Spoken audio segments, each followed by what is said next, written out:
Well, by now, each of us in this room is familiar to one degree or another with the story of the Vicksburg campaign.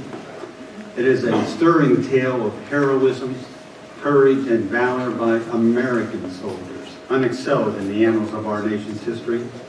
Sadly enough, however, most works on the Vicksburg campaign focused almost exclusively on the military operations that centered on the fortress city and failed to address a key element in the equation, namely the civilian population of Vicksburg that experienced war in all its horrors during the long 47 days of siege.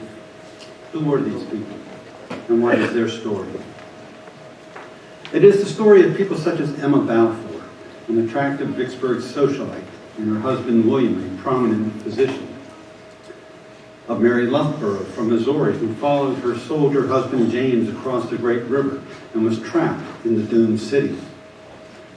Of Margaret Lord, whose husband was rector of Christ Episcopal Church, the cornerstone of which had been dedicated by then Bishop Leonidas Polk in 1839.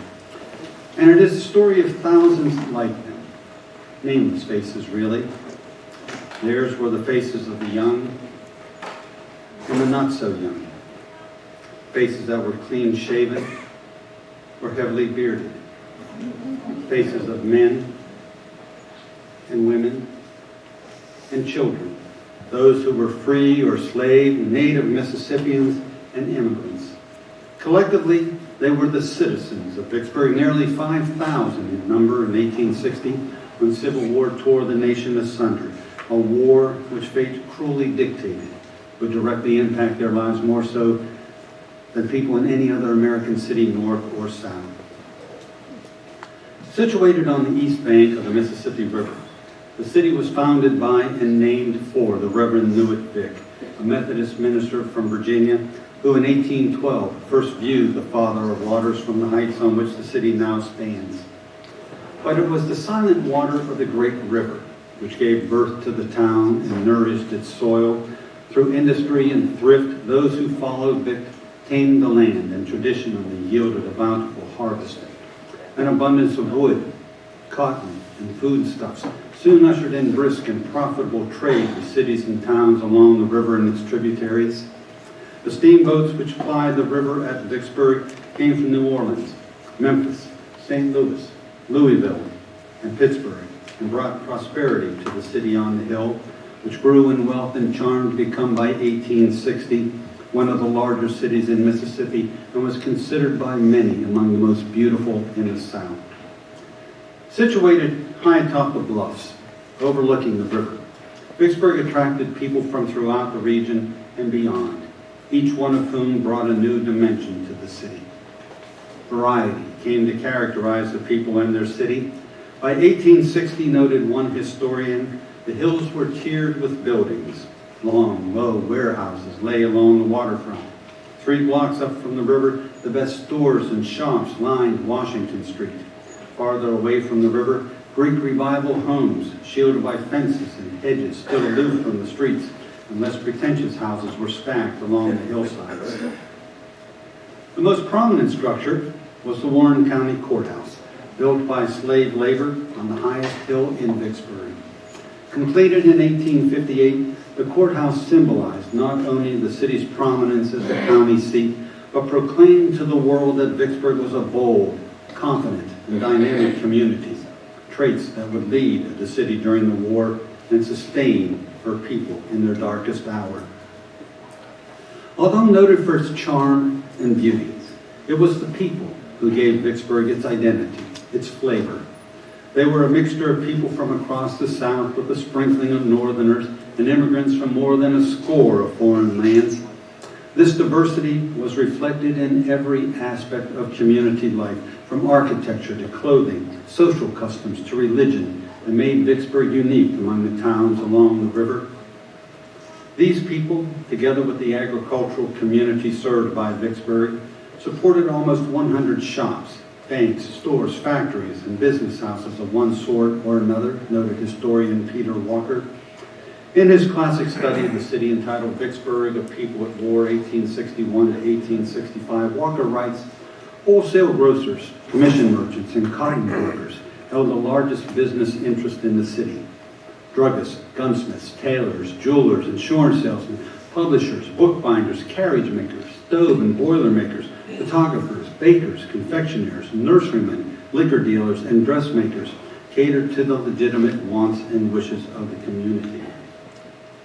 Professional men as well were abundant in Vicksburg, where lawyers, doctors, and teachers all made a good living. The city was also home to political figures of renown on both the state and federal levels. On the eve of Civil War, Vicksburg boasted 6 newspapers which covered the gamut of political views, including the Daily Citizen, edited by J.M. Swords, which during the siege of Vicksburg would be printed on wallpaper. 4 fire companies, the Washington, Constitution, Phoenix, and Independent, provided amusement to the people as they raced one another to fires, and sometimes even put them out. There were churches and civic organizations to suit any denomination or interest, and hotels and brothels to fit any pocketbook. There was a cosmopolitan air to the community where the merchants and professional men ruled. Their position and the city's wealth were enhanced with the arrival of the railroad in the 1830s. By 1860, the iron rails connected Vicksburg with Jackson and points eastward to the Atlantic seaboard. From Jackson, connecting lines ran north to Memphis and south to New Orleans. Across the Great River, the rails stretched over Louisiana on their way to Texas. The sustained economic growth provided by the railroads promised a bright future for Vicksburg. But throughout the antebellum period, the railroads could not compete with the steamboats, and the heartbeat of the town emanated from the docks along the waterfront.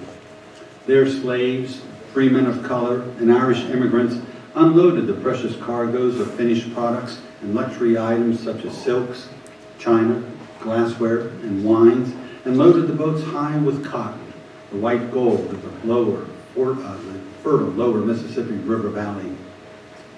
Vicksburg and her people enjoyed a special bond with the river. It was their river, and every aspect of community life depended on the silent, majestic water. Sarah Ann Dorsey of Louisiana recognized and understood that bond and referred to the citizens of Vicksburg as the keepers of the river. But just as the river gave life to the town, it would bring the instrument of Vicksburg's destruction. As the nation drifted to the brink of civil war, the citizens watched with mounting anxiety as the threat of secession spread as wildfire across the South. Due to the city's unique demographics and its reliance on the river, Vicksburg was more conservative in its political views than most other southern towns. As the secession crisis reached a fever pitch, the citizens of Vicksburg went to the polls in November of 1860, and in expressing their pro-Union sympathy, cast their votes for John Bell for president. The election of the Republican candidate, Abraham Lincoln, as president, however, spurred the fire eaters and secessionists throughout Mississippi and across the South to lead their states out of the Union. As Mississippians contemplated the momentous issue of secession, in Vicksburg, Marmaduke Shannon editorialized in the Daily Whig, "The die is cast. Abraham Lincoln is President of the United States. What is our duty in this crisis in our national affairs? Shall we follow the rash and mad advice which the governor of this state urges? We do not mean to rebel against the government because an obnoxious man has been made president. We do not mean to raise the standard of resistance. Let others do what they will. For us, we will stand by the Union, the Constitution, and the laws." Still hopeful that secession and the war which would probably follow could be avoided, the citizens of Vicksburg elected pro-Union delegates to the secession convention that convened in Jackson in January 1861. Their voice, however, could not stem the tide of passion which engulfed the state, and on January 9, Mississippi became the second state to secede. Church bells rang in joyous course across Mississippi, but the news of secession was met passively in Vicksburg with mixed emotion, reflective of the divided sympathy of her people. But the citizens of Vicksburg were Mississippians first and would slowly close ranks in support of the state.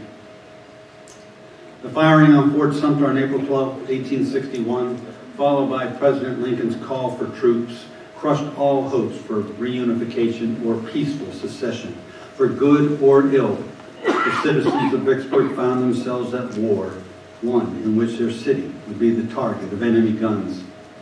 Defense of their homes was paramount, and the citizens of Vicksburg unified in common cause. J.M. Swords, editor of the Daily Citizen, expressed the sentiment of the townspeople as he wrote, "We can and will whip the black Republican hordes if they ever attempt to subjugate the South." An English visitor to the city in that spring of excitement noted in his diary that war fever is rife in Vicksburg. The men who flocked to the colors came from all walks of life and represented every strata of Vicksburg society. The dreams of glory and heroism dancing about in their head, off to war they went with little comprehension of the horrors they were about to experience. Knowing that in war, the only certainty is death, one Vicksburg merchant, the firm of Ketching and Porter, advertised, "Our stock of mourning goods was never so complete. And their shelves carried a full line of black organdy, black silk grenadine, black Mozambique, black silk mitts, black kid gloves, and black lace veils." There would be far greater need for these items than the citizens of Vicksburg could have imagined in the spring of 1861. Scores of men, such as these, would never return from the bloody fields of battle. Scores more, such as this man, would be wounded and maimed for life, but all would be changed forever. By year's end, the citizens of Vicksburg began to feel the economic impact of war as fewer steamboats tied up at the city's waterfront, and those that did carried mostly war supplies. Goods were still abundant, but rose rapidly in price. Unemployment also climbed. The Benevolent Society was formed by caring citizens who operated a free market to feed the families of the poor and unemployed. The Ladies' Hospital Association, sewing clubs, and an array of other organizations were formed to meet the specific needs of the people in Vicksburg and the soldiers who were stationed in and around the city. The use of homespun clothing and food substitutes were a clearer sign of the war's economic impact as the holiday season passed to begin a new year. The year 1862 ushered in calamity for Confederate forces responsible for the defense of the Mississippi River. A series of defeats at Forts Henry and Donelson and in the bloody Battle of Shiloh brought the tragedy of war to Vicksburg as hundreds of wounded soldiers arrived in town by train or by steamboat. Many of the townspeople watched as the soldiers, some of whom were their own sons, were unloaded and taken to the hospitals, which were soon filled to capacity. Mahala Roach, shown here, who helped care for the men, recorded that it was a sad sight and makes us realize that war is near us indeed. Most citizens, however, basked in a false sense of security as Vicksburg was still 200 miles from the nearest enemy force. That sense of security was shattered in late April as the ships of David Glasgow Farragut's West Gulf Blockading Squadron bombarded and passed Forts Jackson and St. Philip, which resulted in the fall of New Orleans. The loss of New Orleans shocked the citizens of Vicksburg, who now realized that there was nothing between them and the Federal fleet, only 5 days steaming time away. With the enemy expected daily in Vicksburg, Mahala Roach observed that bustle and confusion reigned everywhere as people prepared to flee the city. Another resident, Annie Broderick, shown here, wrote that the people walked the streets aimlessly, as one does when troubled, with bowed head and saddened mien. It was like the slaying of the firstborn of Egypt. Sorrow was in every house. In Vicksburg, preparations for war began in earnest as the city took on increased significance. Jefferson Davis, himself a resident of Warren County, referred to Vicksburg as the nailhead that held the South's two halves together. On May 1st, Mansfield Lovell's troops that had evacuated New Orleans by train poured into Vicksburg and began construction of batteries overlooking the Mississippi River. As the soldiers labored on the fortifications, the Union fleet slowly steamed upriver, Baton Rouge fell on May the 8th, Natchez, Mississippi 4 days later, and on Sunday, May the 18th, the advanced flotilla of Farragut's fleet arrived below Vicksburg. In response to a demand for surrender, Lieutenant Colonel James Autry, the post commander of Vicksburg, wrote defiantly that Mississippians don't know and refuse to learn how to surrender to an enemy. Incensed by this response, federal officers ordered their gun crews to open fire upon the city. Men, women, and children, both black and white, went screaming through the streets, recalled one panic-stricken citizen as a shot and shell crashed into buildings or landed in the city streets. Thousands of frightened citizens fled the city or sought shelter in caves that they had dug into the hills to escape the hail of iron that rained down upon Vicksburg from mid-May all through June and into late July. Such actions kept civilian casualties to a minimum. The only fatality among the populace was Mrs. Patience Gamble, who was decapitated by a shell. By late July, Farragut's squadron, racked with sickness and plagued by rapidly falling waters, withdrew from Vicksburg to safer, deeper water below Baton Rouge, while the ironclads, timberclads, and rams returned upriver to Helena and Memphis. The naval siege of Vicksburg, as it was called, ended. The city had withstood its first test under fire, and editor Shannon wrote with pride in the pages of his daily week, "In the midst of all this, Vicksburg, proud, gallant little Vicksburg, firm as the eternal hills on which she reposes, gazes boldly and defiantly upon her enemy." One resident who watched the fleet withdraw noted with jubilation, "What will they say in the North now about opening the Mississippi River? Huzzah for Vicksburg!" It added 9 groans for New Orleans. During the calm which followed the naval siege, Vicksburg was turned into a powerful bastion by construction of a ring of forts connected by a line of trenches and rifle pits. Guarding all land approaches to the city, the line of works was formidable, but without adequate numbers of cannon or troops to man the line, Vicksburg remained vulnerable. The sense of vulnerability fueled the fears of those in the city, as by year's end, federal forces were again in motion toward Vicksburg. In response to the developing threat, President Davis, accompanied by General Joseph E. Johnston, arrived in Vicksburg on December 19th to bolster the morale of the people and inspect Pemberton's army.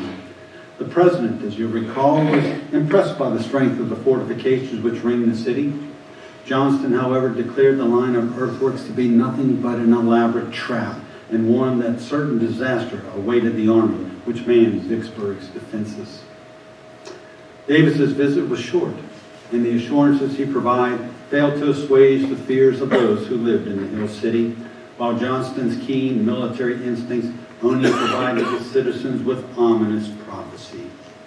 The mayor and board of aldermen at least took a more pragmatic step and passed a resolution which called for a day of humiliation, fasting and prayer to Almighty God that Vicksburg may be spared from the hand of the destroyer. Well, the destroyer, in the form of Major General William T. Sherman and his Union Expeditionary Force from Memphis, soon arrived.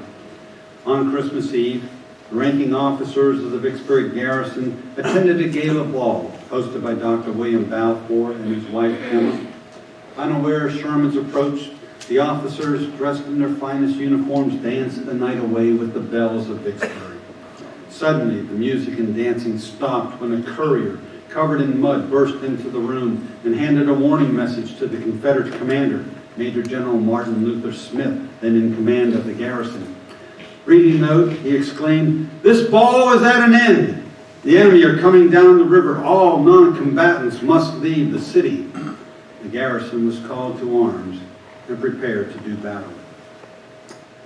Christmas Day, however, passed quietly in Vicksburg as the Federals ate their feast of hardtack and coffee aboard transports moored near Milliken's Bend. But the following day, the Union flotilla steamed up the Yazoo River and landed Sherman's men at the mouth of Chickasaw Bayou north of town. Fighting escalated on December 27th and 28th as the Federals probed for an opening in the Confederate defenses. On Monday, December 29th, Sherman ordered his troops to attack, saying, "We will lose 5,000 men before we take Vicksburg, and may as well lose them here as anywhere else. In the battle which ensued, Union troops were quickly and bloodily repulsed, and the citizens of Vicksburg breathed a sigh of relief that their prayers for deliverance had been answered. Life slowly returned to a semblance of normalcy during the winter of 1862-1863. Prices continued to escalate, and the scarcity of goods became more painful. The influx of refugees and soldiers who poured into Vicksburg pushed the overtaxed supply system to the breaking point. Business throughout the city was sharply curtailed because of limited resources. Butchers, for example, opened their shops only half a day as the shelves were empty. One woman complained, "I got with difficulty 2 chickens," and noted that an egg is a rare and precious thing. Luxury items, however, even salt, were still available to those who could afford them. Kate Stone's mother purchased some silk with which to make a dress and grumbled that the material had cost a pretty penny. Although it had been a bleak Christmas day, the new year was ushered in with the promise of hope. But as yet another year of war began, a more dangerous, determined foe prepared to advance on the fortress city, and the people watched in trepidation as Grant marshaled his forces across the river at Young's Point and Millington's Bend. The campaign, as we all know now, began in earnest in late March 1863 as Grant set his army in motion. Unaware of the enemy's movements in Louisiana, those in Vicksburg, citizens and soldiers alike, were caught off guard on the dark, moonless night of April 16th when the Union fleet steamed into action. The townspeople were startled from their sleep by the sound of heavy guns and witnessed gunboats and transports past the batteries. Mary Loughborough wrote of the terror of that night. We could hear the gallop in the darkness of couriers upon the paved streets. We could hear the voices of the soldiers on the riverside, the rapid firing from the boats, the roar of the Confederate batteries, and above all, the screaming, booming sound of the shells as they exploded in the air and around the city.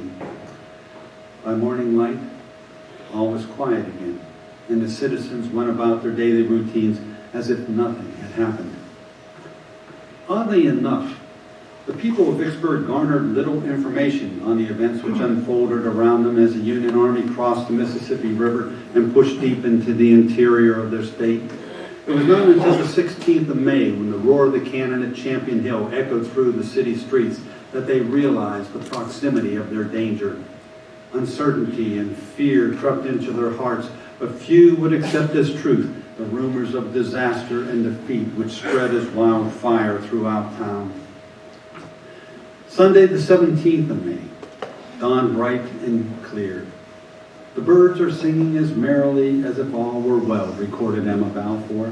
The flowers are in perfection, the air heavy with the perfume of Cape jasmine and honeysuckle, and the garden bright and gay with all the summer flowers. Yet, in all the pleasant air and sunshine of the day, wrote another woman, an anxious gloom seemed to hang over the faces of the men, a sorrowful waiting for tidings that all knew now would tell of disaster. There seemed no life in the city. Sullen and expectant seemed the men, tearful and hopeful the women. Such hope was in vain. The insightful Mrs. Balfour noted with a tinge of shame that all save the spirit of man seems divine. Indeed, for on that Sunday morning, the armies again clashed along the Big Black River just 9 miles from Vicksburg. The struggle resulted in the wild flight of Pemberton's army toward the city and its perimeter of forts. In Vicksburg, Mary Loughborough watched in horror as the soldiers clad in butternut and gray reached the city and recorded for posterity the events of that day as she wrote, "In all of the dejected uncertainty, the stir of horsemen and wheels began, and wagons came rattling down the street, going rapidly one way and then returning, seemingly without aim or purpose. Now and then a worn and dusty soldier would be seen passing with his blanket and canteen. Soon straggler after straggler came by, then groups of soldiers, worn and dusty with the long march." Emma Balfour also witnessed the flood of soldiers who streamed into Vicksburg and wrote with trembling hand, "I hope never to witness again such a scene as the return of our routed army."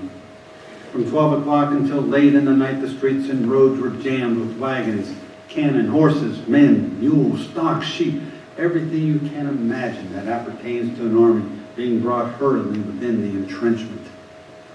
Nothing like order prevailed among the troops as divisions, brigades, and regiments were broken and separated. Hundreds of men had no weapons. Entire batteries had been abandoned on the field at Champion Hill and along the line of the Big Black River. As the poor fellows passed, she noted, every house poured forth all it had to refresh them. Poor fellows, it made my heart ache to see them, for I knew from all I saw and heard that it was want of confidence in the general commanding that was the cause of our disaster. Late that night, she confided to her diary the fears of many in Vicksburg, writing, "What is to become of all the living things in this place when the boats commence shelling? Shut up as in a trap, only God knows." On May 19th, and again on the 22nd, Grant hurled his army against the city's defenses, only to be repulsed with the loss of more than 4,000 men. During the assaults, the citizens of Vicksburg were introduced to war in all its horror, as shot and shell fell in the city streets and crashed through their homes. Public buildings soon filled to capacity with the wounded of both armies, and the stench of death was ever present. Adding to the misery of their daily lives were swarms of flies which feasted on the carcasses of man and beast. The defenders of Vicksburg, posted behind stout fortifications, had stood defiant in the face of a powerful and determined foe. Unable to take the city by storm, Grant began siege operations to reduce Vicksburg and its garrison into submission by attrition.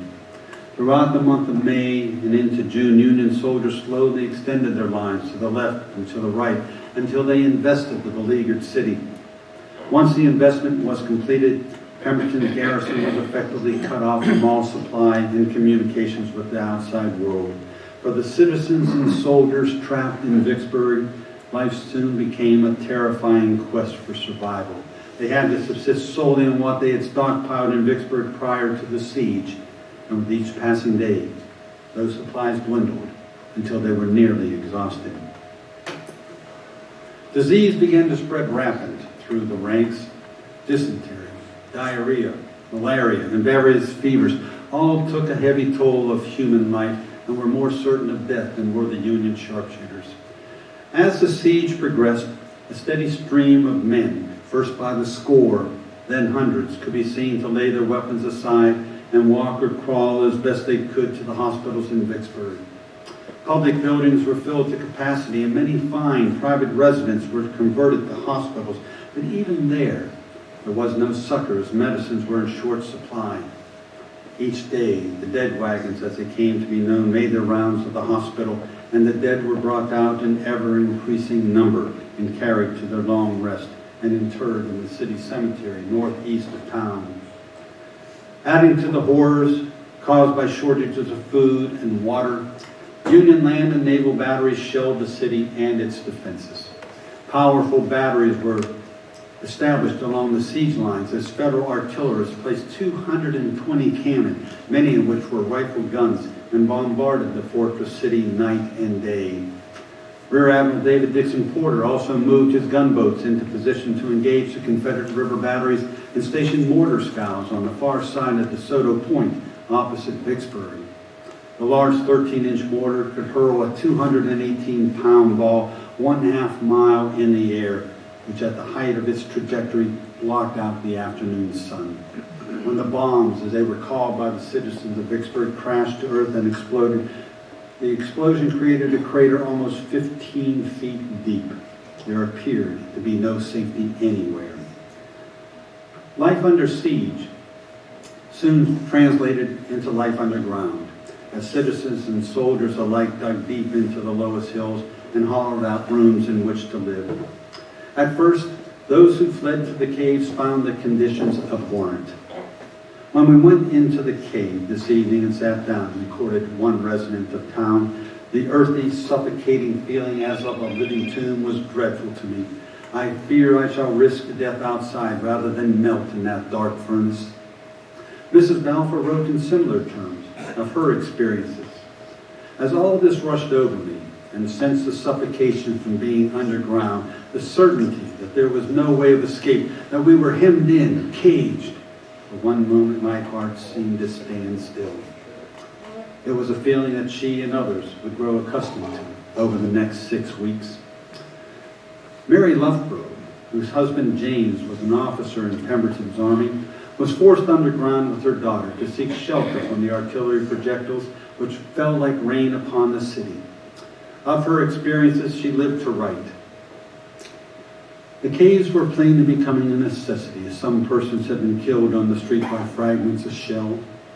The room that I slept in had been struck by a fragment of shell during the first night, and a large hole made in the ceiling. I shall never forget my extreme fear during the night and my utter hopelessness of ever seeing the morning light. Terror-stricken, we remained crouched in the cave, while shell after shell followed each other in quick succession. I endeavored by constant prayer to prepare myself for the sudden death I was almost certain awaited me.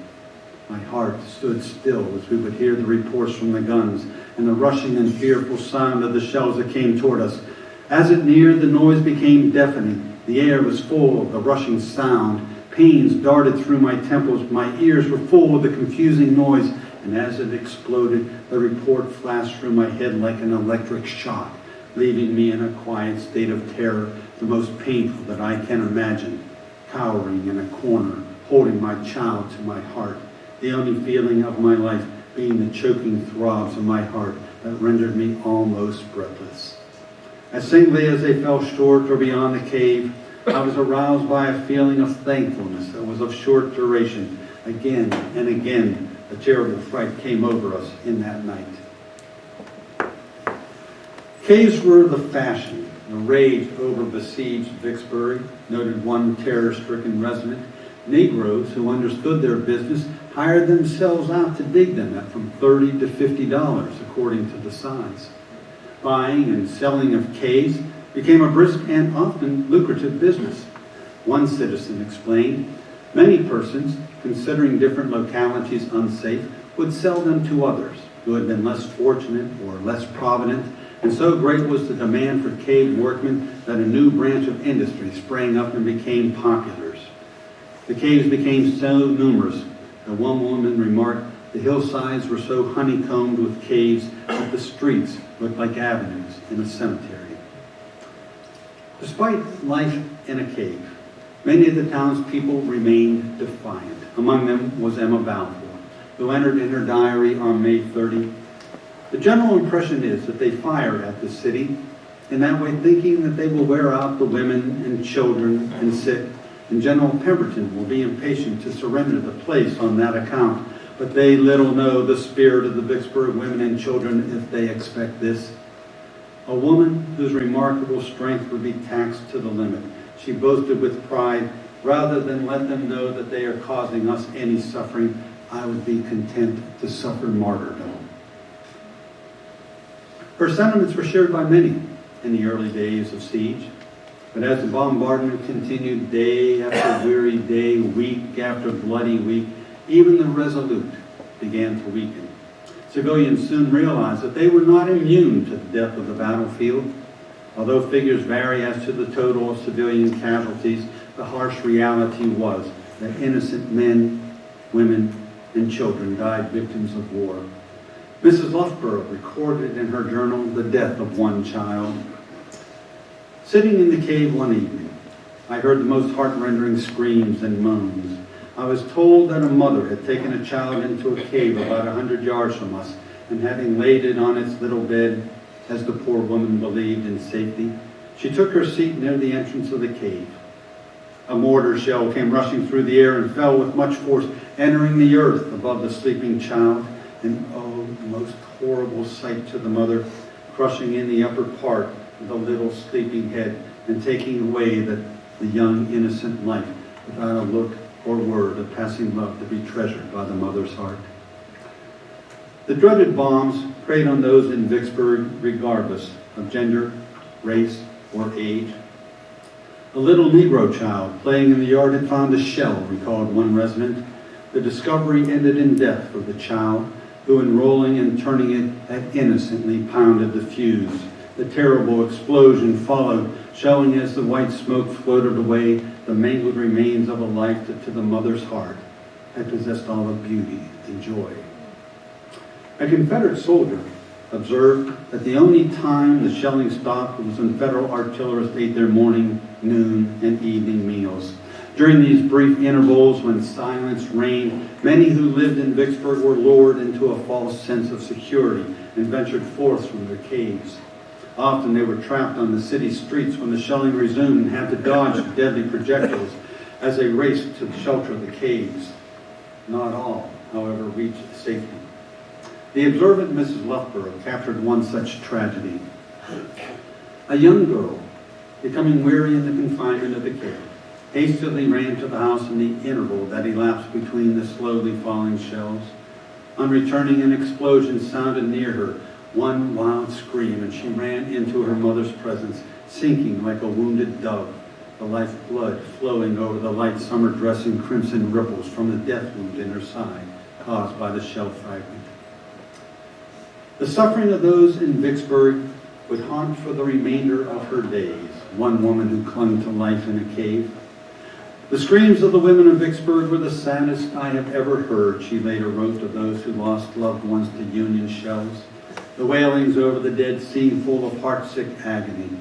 I cannot attempt to describe the thrill of pity mingled with fear that pierced my soul as suddenly vibrating through the air would come these sorrowful shrieks, these pitiful moans, sometimes almost simultaneously with the explosion of a shell.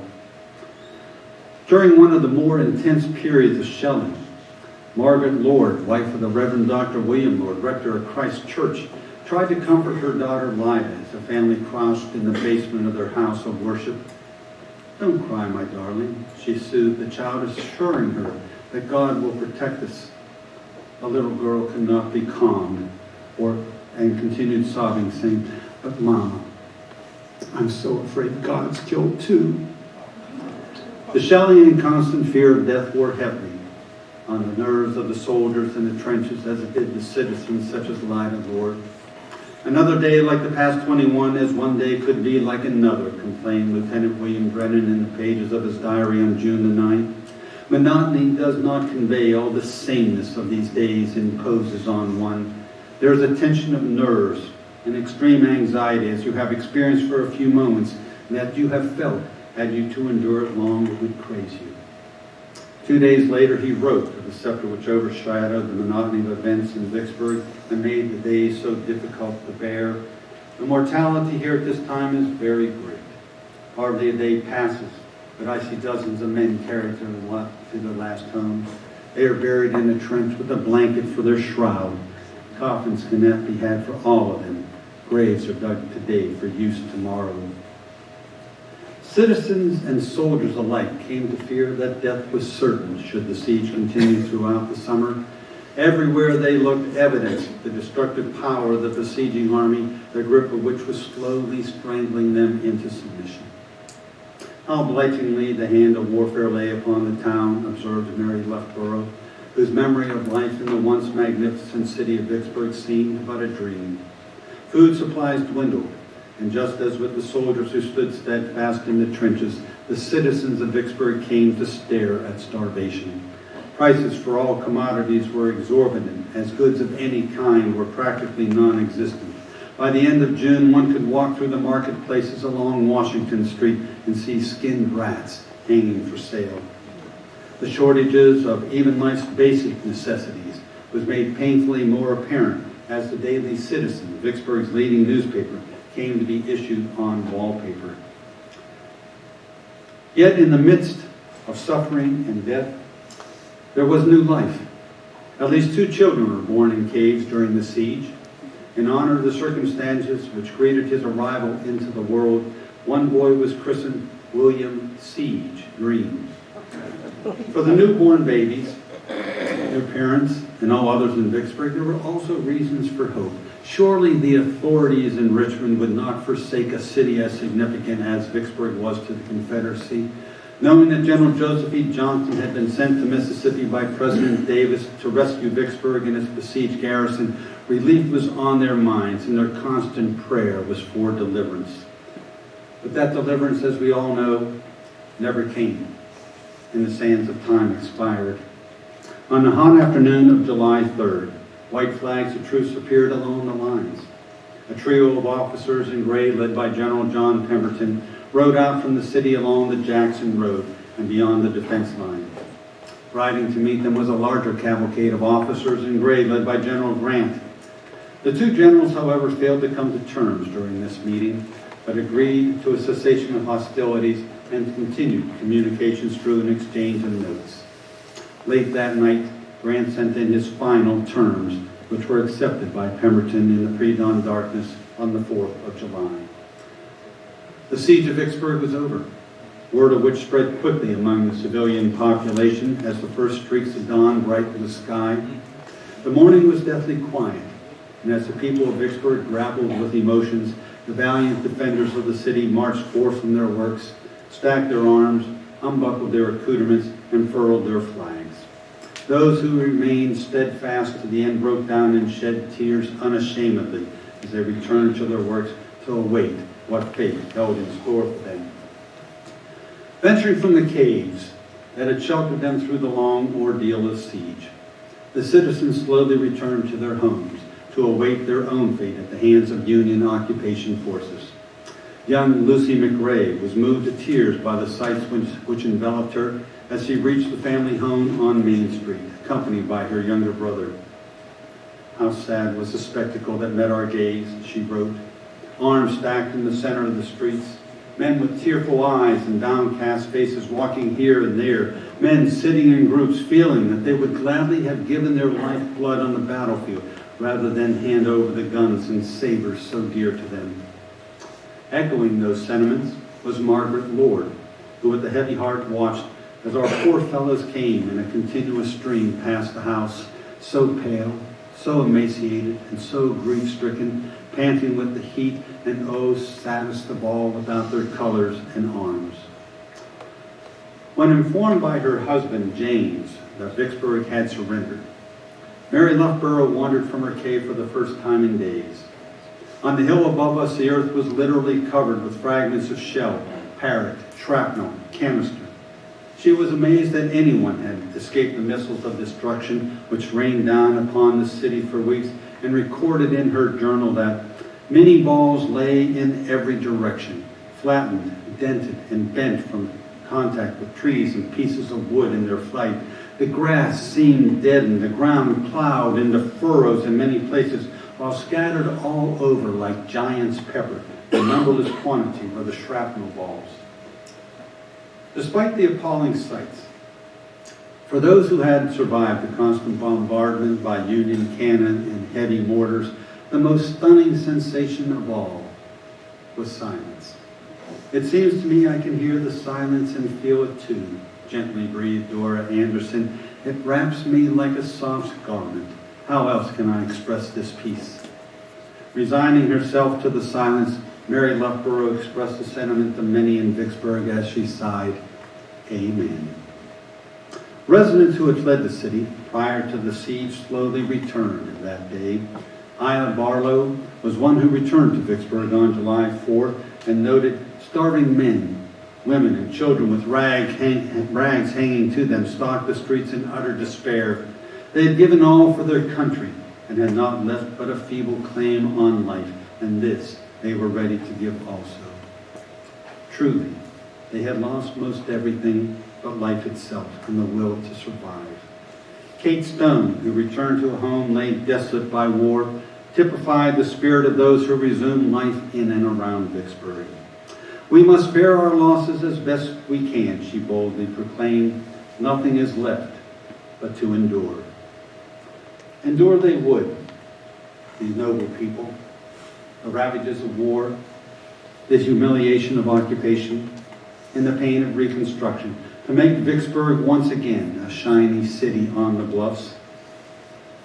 These then, my friends, were the citizens of Vicksburg and their experiences and stories of life under siege. From this day forward, may the very name Vicksburg remind you of the people you have just seen and bring to mind their words. May their words invoke in you the basic human emotions that connect people of all generations throughout the history of mankind. And may those emotions enable you to transcend barriers of time and distance when you visit the battlefield or read of the famous siege, and place you in the midst of the people of Vicksburg, who experienced the most trying ordeal of their lives in a struggle to survive. And with that, I thank you.